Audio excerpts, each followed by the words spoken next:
can't also pursue that now. But the rest of your life to do everything else you want, this is the only time you have to do the thing that you've put in so many hours and such a huge percentage of your life building to this point. I would urge him, Stephen A., not to throw that away.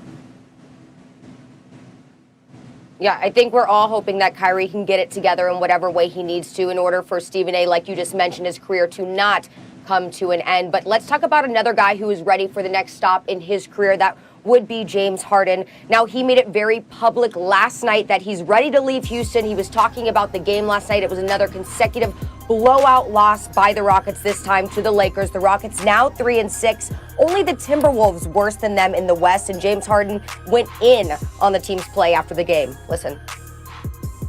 We're just not good enough.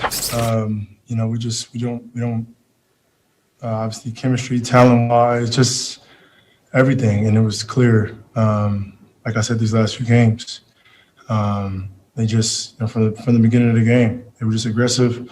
Veteran team, obviously, championship team, and one of the best teams that we have in this league. I love this city. I literally, have done everything that I can. This situation is crazy. It's something that I don't think can be fixed. So, thanks.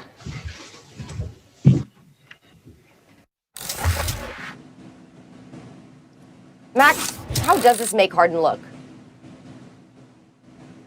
Makes him look bad right now. First of all, how are you showing up fat in the NBA? I don't understand. You're not a center or something like that. You're a combo backcourt player with you're dribbling all day and running up and down the floor, an improved defender. How are you, even if you play basketball on a daily basis in a rec league, it's hard to be fat. That's impressive, as a matter of fact. That's number one. Number two, guys, he looks bad because even John Wall's coming out after that and saying, you're bailing after 9 games?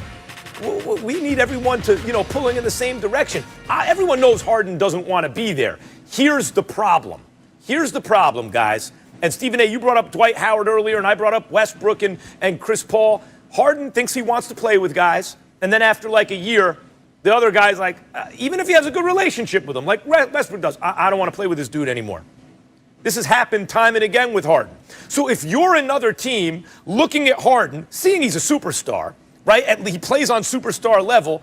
You're thinking, do I want to mortgage the future to get this guy in here now? What if in a year or two, whoever we have here that makes this an attractive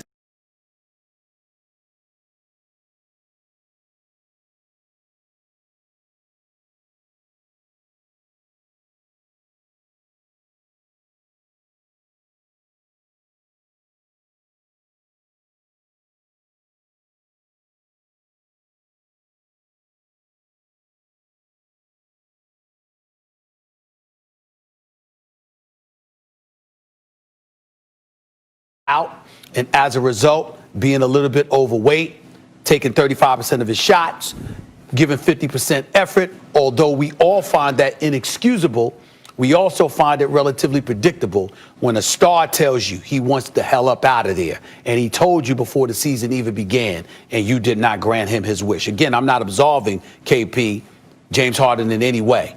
I'm just simply highlighting the situation for what it is right now. He wants to go to Philly. That would be his number one preference. Brooklyn would be number 2, but the reason why Brooklyn isn't number 1 because Kyrie is causing problems up in Brooklyn. So Philly's his number 1 destination right now, is preference. That's where we are. Well, I'll tell you one thing. Look, if I'm James Harden and I'm the Houston Rockets, right now they have no choice. Because what he did yesterday, they have no choice but to send him home and let him stay home. Yeah, That's not a good thing for James Harden.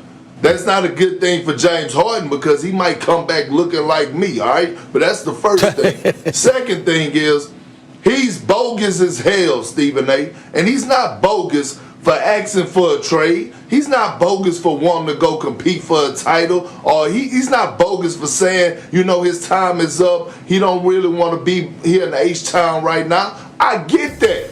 But the number 1 rule, the number 1 locker room rule is you can never throw your teammates under the bus. And that's exactly what he did last night.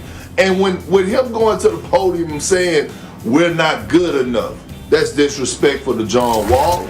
That's disrespectful to Christian Woods. That's disrespectful to Eric Gordon. That's disrespectful PJ Tucker, to House, to PJ Marcus Tucker, Cousins, to everybody. Yeah. That's basically saying I'm playing with a bunch of scrubs, and I'm not saying it to that nature because I think each and every one of those guys could play their tails off. You know, and they was playing inspired basketball before James Harden got back. So now you can't walk up into the locker room now because guys are giving you the side eye. These are still grown men at the end of the day that's not going to tolerate disrespect. And some things could transpire in that locker room that you don't want to transpire. We all know how Boogie get down. You know he's a guy that's going to speak his mind and a fight go with it. So the best decision right now is to grant James Harden his wish and get him up out of Houston, but let him stay home. It's not good for James Harden because, like I said, he's going to come back looking like me, but it's cool.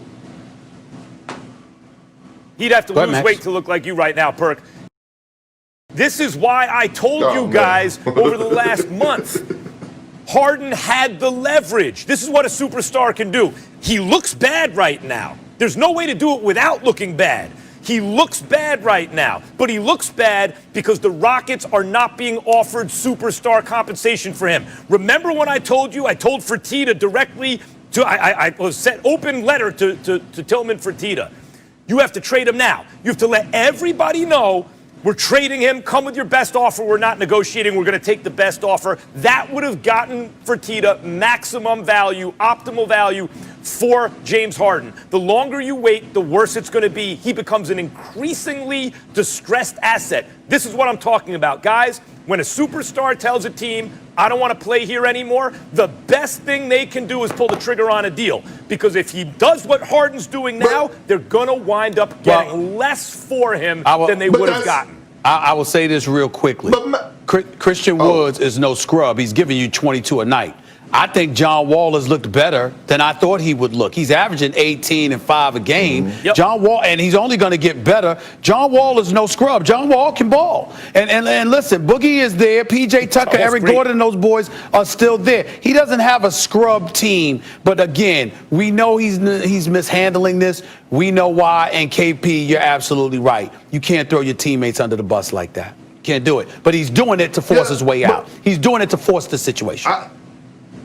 And I get that, but Max, listen, not all the time you have to grant a team has to do what the superstar says if they want out. We just watch Anthony Davis do the same thing, and the New Orleans Pelicans held out until they got everything back that they wanted. And Zion Williamson, the #1 pick, Brandon Ingram. So that's not true. And guess what? The Houston Rockets is still go get a Ben Simmons or maybe a Kyrie Irving back in the deal. No Kyrie Irving. Not losing. No Kyrie Irving. Nobody's strengthening right now. Well, no, they won't. The whole situation is pretty crazy. It's pretty messed up too. But let's end the show on a positive note because did you see what LeBron James did last night? He had 26 points, highlighted by this shot right here. No look. Three-pointer from the corner. It looked good, and guess what? It was all part of a bet. Perk, I know you saw it. Were you impressed?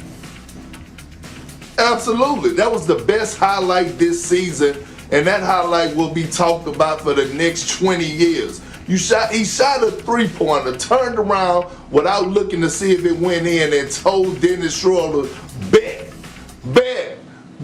And the reaction that he got from the bench was everything. Like, that was cold-blooded right there. That was cold-blooded. Well, to me, what I peel away from it is how beautiful the players reacted to it. Because when we're talking about Kyrie and James Harden and what's going on with them, look at how the players support LeBron James. Definitely LeBron a leader on their team. Tell you one thing, though, I am not making a bet like that one. Got to look a man in the eye when you take his money, right? Well, LeBron did more than that. There is